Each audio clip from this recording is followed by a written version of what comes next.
Hey guys, how's it going? It's Al. It's week 16. I'm going to take a first look at a DraftKings NFL lineup for week 16. Now we're coming to the end of the season. It's Monday morning. It's 11 a.m. here on the West Coast. I have not done any research in terms of playoff scenarios, in terms of which teams have absolutely nothing to play for moving forward. We don't have all the injury information. That comes out Wednesday, Thursday, Friday. All that stuff gives us a better look at how a slate is going to break down. But week 16 looks way more fun than week 16 or than week 15 had looked early in that week, based on the fact that we do have a lot more players and a lot more great teams on this slate. We do have a lot of teams that have fantastic matchups in terms of a defense versus position situation. We've got a bunch of running backs that are viable that I kind of want to play like 6 or 7 running backs. Can I just play a quarterback and like 6 running backs? That would be awesome if I could just do that, but I can't. So we're going to have to make cuts. We're going to have to make sacrifices where here and there. And what I was talking about with my chat before this was this is a week where you could get 3 running backs that put up like 60 or 70 points and still be left behind chasing because somebody else has a combination of running backs that put up like 85 or 90 for them. It's that good a week at the running back position. So if you have liked the content that I've put out this entire season, please, if you would, drop a like on this video, subscribe to the channel, ring the notifications bell. I would greatly appreciate that. It costs you absolutely nothing but those 2 or those 3 clicks. Thank you guys for being here once again. Let's get to the slate, and let's take a look at all this sort of stuff. Number 1, at quarterback, Ben Roethlisberger in the highest total game of the day at New Orleans. I want to play Ben Roethlisberger this week, but as I mentioned before, I also want to play a lot of the high-dollared running backs that are on this slate. There's so many running backs from 7K, let's say 6,500 and above, all the way up to the ceiling at Todd Gurley that I want to play, and probably want to play 3 of them in my main lineup, that this first look is probably going to look a lot more like my standard first looks have looked in the past, where we're going to try to pay down at quarterback and not going to be able to afford Ben Roethlisberger, though he is not priced up to a point where like quarterbacks used to be, 7,500, 7,800. They've really condensed the salary gap between the quarterbacks, the playable starters, between 4,800 and 6,800 on DraftKings on a week-to-week basis. So they've brought down that salary ceiling on the quarterbacks, kind of bunching everybody up. So you could get to him if you wanted to trim and cut somewhere else. But unless something changes with injury reports, unless something else changes, I don't know that I can afford Ben Roethlisberger in my cash game lineup. Now, the Eagles have been very susceptible against quarterbacks recently, but Deshaun Watson hasn't really achieved his ceiling. He got close to it in this game against Tennessee, which was very unlikely. He is running the ball a lot more recently, which I do like. We saw him have a good game against the Jets at the Jets.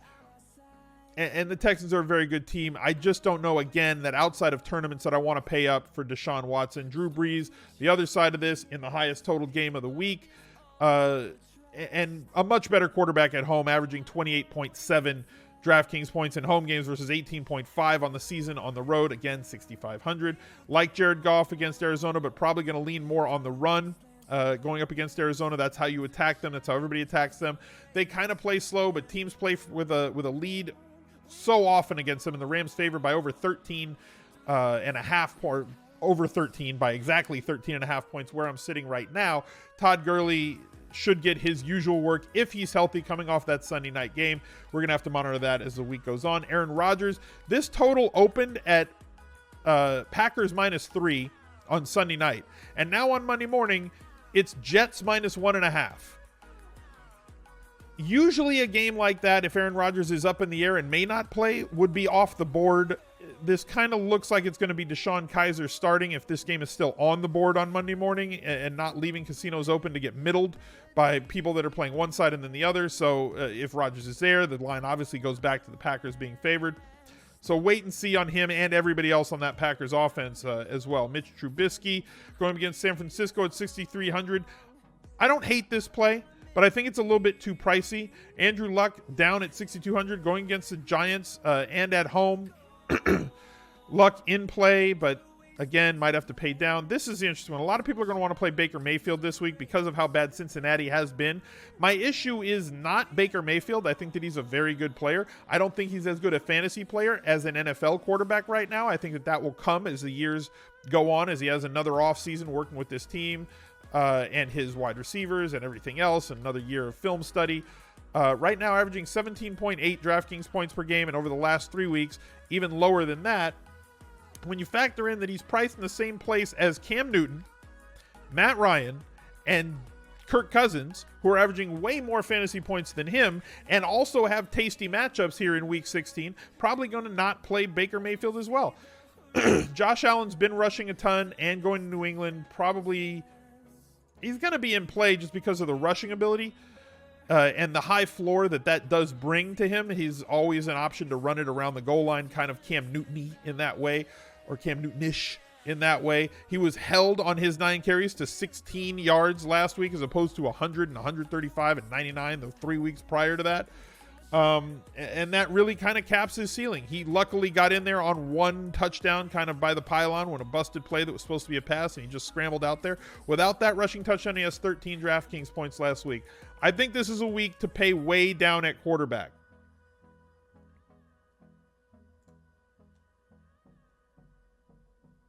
Is there risk? Yes. Do we have to get 25 fantasy points out of him to be satisfied here? Nope.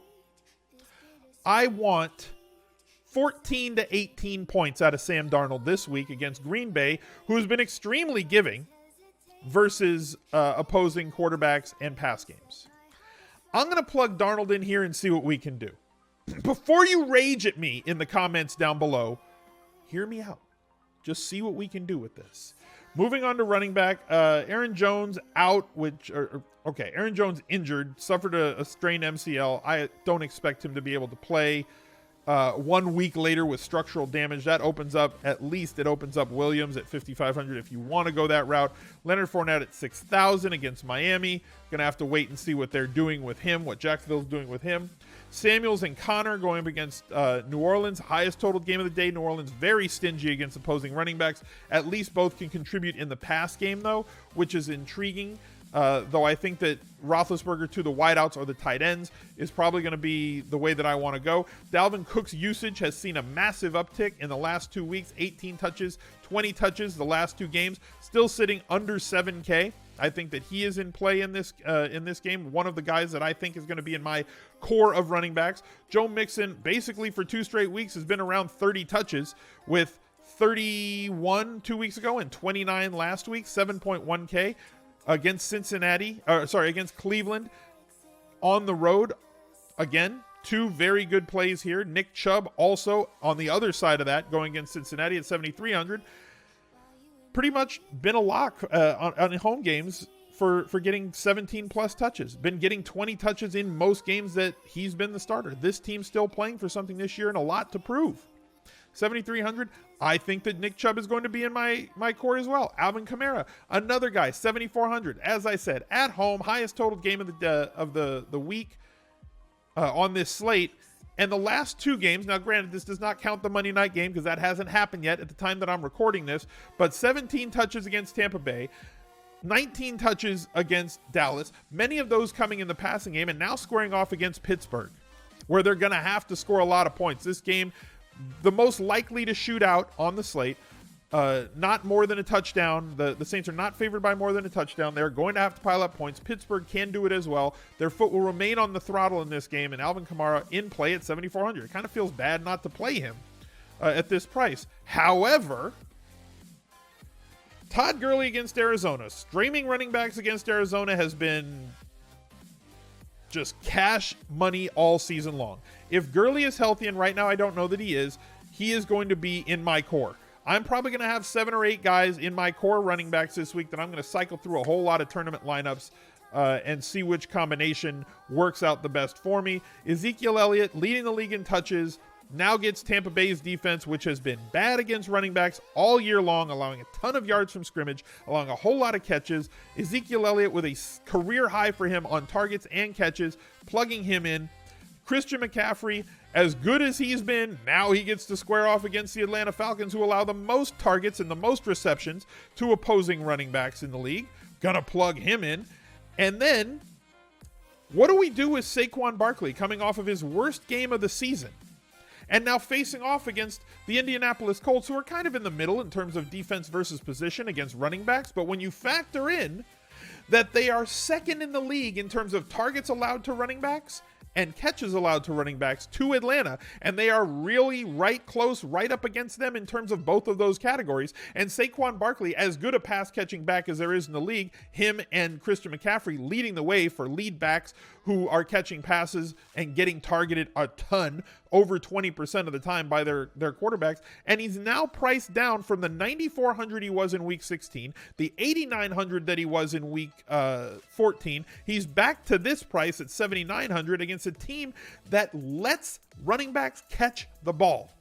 An average of 7 running back catches a game given up by the Colts. Yes, please. It's a team jam 'em in week, guys. And that's why I have to pay down for Sam Darnold in my first look lineup. Now, obviously, if we're going for all these guys, we can't really afford that much at wide receiver, though the wide receivers that we have in the 4K range this week and at the high 3K range and low 4K range are a lot more palatable this week than they were last week because of matchups, because of snaps, because of routes run, because of volume of targets. A much different situation. Let's go to a tight end real quick before we fit in these wide receivers. Kittle, not a great matchup against Chicago, though he is at home and he does get peppered with targets constantly. C. Banks, thank you very much for the Twitch Prime. Appreciate you using that on my channel, man. Zach Ertz, how much do we bring him down with Nick Foles at quarterback instead of Carson Wentz? He's still an elite play, though I think he's priced for more than the volume that he gets now, with 7 and 8 targets versus the 9 through 15 targets that he was getting from Wentz. Foles just, I think he's no longer in cash game consideration for me, not just because of the running backs who are playing, mostly because of the matchup there. Eric Ebron, coming off of a really bad week, now gets the Giants. Sports Guy, thank you very much for the Twitch Prime, man. 3 targets last week. It sucked. I'm with you. It sucked, guys. Eric Ebron was just bad for all of us last week. But you know what? We're going to have to hop back on the train at least for tournaments this week. Gronk against Buffalo. He's from Buffalo. Big history against Buffalo, but mostly in Buffalo. Then there's this big gap. 5,600 down to 46 for Evan Ingram. Had a big game last week. But I got to get some exposure to this Pittsburgh-New Orleans game. And though Vance McDonald does not offer me a 5 to 10 target projectable outcome, he does get usage around the goal line. He does have big playability for a tight end. He is in a situation on a fast track with no weather in the Superdome where his team's going to have to throttle it and score as many points as possible, probably through the passing game because the Saints have been so stingy against the run. I kind of want to plug in Vance McDonald there. Now, are there cheaper options? Njoku at 3,800. Again, he's been up and down as much as I expected out of him this season. He has taken strides forward, but this is now a run-first offense. It may change in the future, but it hasn't yet. Cam Brate against Dallas, no thank you. Jimmy Graham against the Jets. The targets go up and down. There just aren't, and we don't know who's going to be the quarterback right now. So if it's not going to be, if it's going to be Kaiser and it's not going to be Aaron Rodgers, probably not going to go that route. Y'all know my feelings about Austin Hooper. You're just as likely to get this sort of an outcome as you are to get this sort of an outcome. These are the outlier games, and everybody just keeps going back to them and wanting to have that. But he's up and down. In Carolina, a great linebacking core there. Ian Thomas, at least interesting with all the injuries that have happened. We know that that Atlanta funnels targets to running backs and tight ends. They keep everything to the middle of the field, not letting the big wide receivers hurt them. But I don't know if Cam Newton can really force the ball downfield, which works in Ian Thomas's favor with the shoulder injury that he has. Kyle Rudolph's played a little bit okay. If you want to go with Ian Thomas, Kyle Rudolph, realize that the floor is low. Herndon, same sort of idea. He's been a pretty good tight end this year, pass-catching tight end this year. With multiple 20-yard, 25-yard, 20-yard, 21-yard, 22-yard, 28 yards. This is big play tight end, priced at only 3,100. So if you want to get off of Vance McDonald to pay up a little bit more somewhere else and get down to a Herndon, I'm fine with that. But the lineup that I have in mind, I think works with McDonald, at least gives me some exposure to that Pittsburgh-New Orleans game. Obviously not going to be able to afford these big dogs up here. These are more tournament plays and pivots off of the high dollar running backs for me, especially if some cheap running backs pop up throughout the week. We had Kalen Ballage look really good last week. If he's going to get the majority of the work in Miami, if they're going to take a long look at the rookie to see what they have in him, then fine. But if he's not and Kenyon Drake is going to be the guy, or if it's just going to be a split between the two, they're both under 4K. Don't know that I want to bank on a running back by committee, even at the sub 4K range outside of tournaments. I'm going to stick with my 70-plus target, or 70-plus touch expectation out of running backs. All these guys in play. Juju Smith-Schuster, Antonio Brown, Michael Thomas, all from that one game. Love game stacking that if you can get to it. Devontae Adams, probably going to be off of him if Aaron Rodgers does not play this week. Julio Jones, there's always been that never Julio campaign. I'm on the other side of that. Always Julio. 8,700, a bit restrictive this week, though. Probably, just available in tournaments. All these high-price guys only really available to me in tournaments. If you're on Team Amari, he's been an up-and-down guy, right? He's been the yo-yo. Bad week in week 15, good week in week 14. Bad-ish week in week 13, good week in week 12. Bad week in week 11, pretty good week in week 10. Same thing was happening earlier in the season. Yo-yo, yo-yo, yo-yo, yo-yo. Well, when the yo-yo goes down, it's got nowhere to go but back up. So if you want Amari Cooper in tournaments this week based on that absolutely anecdotal, narrative-driven, he had a bad week last week, so he's going to have a good week this week, stupid play, have at it. Stephon Diggs, the American hero, going up against Detroit. Second time in division. All these bad matchups in here. Woods is probably too cheap going up against Arizona.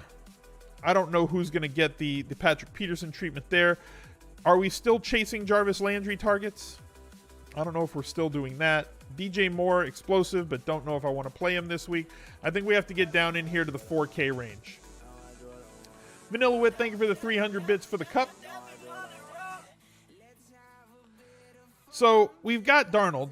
Robbie Anderson playing a good amount and getting targets and red zone looks. We know that he's got touchdown ability. We also know that he's got big play ability. Playing up against Green Bay, who's been very giving to wide receivers. And since it's the season for giving, let's see if we can get Sam to Robbie Anderson for a little bit of correlation there. Curtis Samuel's seen a massive uptick in targets the last 5-6 weeks or so, playing a bigger role in the offense. Has big play ability, though he is a smallish wide receiver. Again, going to play the Monday night game, so we'll have to see what happens in that one to really have a full week 15 look at it, but only 4,500 here. Don't hate it. The one that I like here, Chris Godwin going to be very popular, coming in with a massive price drop, right? After the last 2 weeks at 4,900, coming down to 4,300 after 2 pretty bad weeks. Now he's going to be back on people's radar, but the matchup isn't great against Dallas. But Dante Pettis' team has a bad matchup against the Bears, but San Francisco is in a fact-finding mission at this point in the season. They're done for this year, and they're resting guys like Marquise Goodwin, giving guys like Dante Pettis a 92-93% snap rate last week, playing a bunch, running a ton of targets. They want to see what they've got in this kid, and he's seen a steady amount of targets, scored a steady amount of fantasy points the last few weeks. Last week, getting to approaching value or getting to his value threshold without scoring a touchdown, although he had 4 touchdowns in the last 3 games. So he is going to be somebody who, while this game does not look to score a lot of points and San Francisco might have a low total, he could get there on volume alone, and if he happens to find his way into the end zone just once, could find his way to a high teens, possibly low 20s score for a 4,300 price to allow us to afford these higher priced running backs. Now we need one more wide receiver. As I said, we can go with Godwin. I think Callaway is also in play at 3,900. My chat was pointing out McKenzie on Buffalo. I just can't. I'm fine. Like, I get it. But if you're telling me 3,900 for Isaiah McKenzie or 3,900 for Antonio Callaway, considering both of their situations and both of their skill sets and both of their quarterbacks, I'm going to go with Antonio Callaway as I think he pays off more often than does McKenzie in that spot. That leaves us 2,600 for a defense. Cowboys against Tampa Bay or Patriots against Buffalo, both very much in play for me here. New England at home against Buffalo. Dallas at home against Tampa Bay. Both defenses with a massive turnover potential. I'm going to go with the one that's going to throw the ball more, giving me more opportunities for sacks, more opportunities for sack fumbles, more opportunities for interceptions, and that's going to be the Tampa Bay offense versus Buffalo, who's not going to throw it more than 25 times, where Tampa Bay could throw it 35 to 40. I'm going to plug that in at 2,600, and I'm going to be real happy with the way that this lineup looks for Week 15. Heading in on a first look, I've got 3 pretty good volume running or wide receivers who have big playability in every single one of them and get usage in the red zone as well for 2 of them. Vance McDonald from the highest total game of the week, a cheap quarterback in Sam Darnold who really only needs to get me 15 to 17 fantasy points, and 3 running backs who should be able to get me 70 plus touches with maybe 15 to 25 of those coming through the air. I like this lineup, and I like this week way more than I liked Week 15. So it looks like a whole lot of fun. Be sure to tune in for my Saturday special video later this week. They've got a 2-game slate on Saturday, so I'm going to put out a video for you guys. We've got the Edge podcast on Thursday. My article drops on Thursday. Friday on Twitch, we do the question and answer. So drop down into those descriptions down below. Find the links to all my other socials. Follow me on Instagram. Follow me on Twitch if you would not mind. I'd love to meet you guys if you could drop into one of the live streams where I record most of the videos for this YouTube channel. And if you could, drop a like on the video, subscribe to the channel. There's the button where you can subscribe. Here's a link to another video, and I'll catch you guys later. Bye, guys.